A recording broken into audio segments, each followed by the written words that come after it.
আজ 5 বছর পরে গ্রামের বাড়ি আসলাম। আজ আমার বাবা মা আমাকে দেখে অনেক খুশি হবে। তোর বন্ধু মারুফ সরকারি চাকরি পাইছে আর তুই সারাদিন পাবজি খেলাও। বের হয়ে যা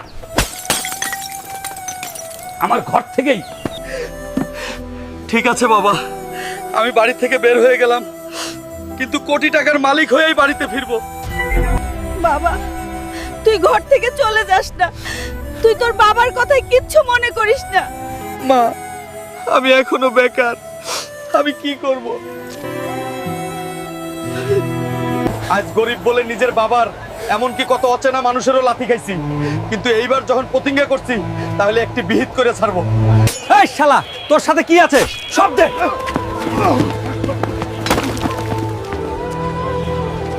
আমার শেষ সম্বলটুকু ছিল আমার ব্যাগ, তাও নিয়ে গেল চোরে।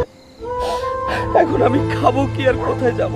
ভাইজান, আমার কাছে 1 টাকাও নেই, রাতেও কিছু খাইনি, আমায় দয়া করে কয়টা খাবার দেন ভাই। এই ওয়েটার, এই ভিখারিটারে কয়টা ভাত দে। শালার ছোট লোক কোথা থেকে যে আসে। ভাইয়া, আমাকে একটা চাকরি দেওয়া যাবে? গ্রাম থেকে এইসব নোংরা পোশাকের ছেলেগুলো কেন আসে এখানে? তোর লেখাপড়া কত দূর? ভাইজান, ক্লাস 9 পাস। তুই ভাগ শালার মূর্খ। বাবা মার সাথে রাগ দেখিয়ে শহরে আসলাম। এখন বুঝলাম বাবা মা ছাড়া আর কেউই আপন হয় না কোনোদিনও। বাবা, তুমি কি শহরে নতুন? জি চাচা, আর আমার একটা কাজ চাই। চিন্তা করো না বাবা, ওই যে রাস্তায় ওই পাশে চায়ের দোকানে লোক লাগবে, তুমি করবে? জি চাচা, আমি করব, আজকে থেকেই কাজ করব। আমার একটা কাজ চাই চাচা। তুমি মনে হয় গ্রাম থেকে এসেছো, ঠিক আছে? আজ থেকেই আমার দোকানে তুমি চা পরিবেশন করবে। চাচা, আজ বুঝতে পারলাম সব লোক একই না, আপনার মতোও ভালো লোক আছে। আমি আপনার প্রতি কৃতজ্ঞ থাকবো চাচা। আচ্ছা, উঠো এবার। এই চা লাগবে, চা। ভালো চা লাগলে আমার দোকানের সামনে আসেন। ভালো চা, এই চা, রং চা, দুধ চা। বাহ, তুমি বেশ ভালো চা বিক্রি করো। আমি প্রতিদিন তোমার দোকানের চা খাই, কিন্তু স্বাদ দিন দিন আরো বাড়তেছে। দেখতে দেখতে আজ চা বিক্রি করার 2 বছর হয়ে গেল। যাক, তবুও ভালো আছি।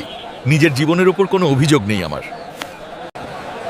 এই নিন স্যার, আপনার চা। আরে এই তো, আমি পারফেক্ট খেলোয়াড় পেয়ে গেছি। ঠিক বুঝতে পারলাম না স্যার। আগামী মাসে বড় একটা বক্সিং খেলা আছে, তুমি জিততে পারলে 1 কোটি টাকা পাবে। সত্যি স্যার? বিশ্বাস করেন স্যার, বাবা মার সাথে অভিমান করে শহরে আসি, বড় ঝামেলা করে।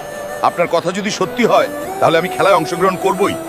স্যার, আমি একজন মধ্যবিত্ত ঘরের সন্তান। সংসার চালাতে আমার বাবার খুব কষ্ট হয়, তাই বাবা আমায় রোজগার করার জন্য ডাকাডাকি করে।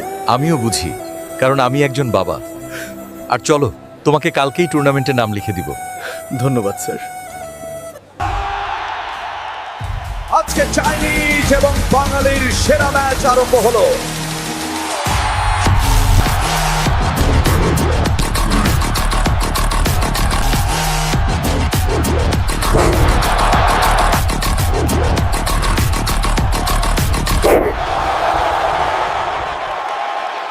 আজকের 1 কোটি টাকার বিজয়ী হলো মহানায়ক। ভাই ও বোনেরা, 5 বছর আগে বাবা মায়ের সাথে অভিমান করে শহরে আসি। সেখানে থেকে একজন মানুষের সাহায্যে আজ আমি বক্সিং চ্যাম্পিয়ন হলাম। আজ আমি কোটি টাকার মালিক। আমি কালকেই গ্রামে যাব আমার বাবা মায়ের ইচ্ছে পূরণ করতে আর আমার যোগ্যতা প্রমাণ করতে। সবাই ভালো থাকবেন। আজ 5 বছর পরে গ্রামের বাড়ি আসলাম। আজ আমার বাবা মা আমাকে দেখে অনেক খুশি হবে, আর বাবাও আমাকে নিয়ে গর্ববোধ করবে। মা, বাবা, কোথায় তোমরা? আমি আসছি। বাবারে। তুই এতদিন কোথায়? মা বাবা কোথায়? তুই বাড়ি থেকে চলে যাবার পরে তোর চিন্তায় সে ব্রেন স্ট্রোক করে মারা যায়। বাবা, কোথায় তুমি আমাদের রেখে তুমি কেন একা চলে এলে? দেখো বাবা, আমি আজকে সফল, এখন আর বেকার নেই। একজন বাবা তার সন্তানকে কখনো কষ্ট দেয় না, শুধু প্রতিষ্ঠিত করার জন্য হতাশ থাকে। কেননা বাবা একজন ছায়া স্বরূপ, এটা তার কর্তব্য।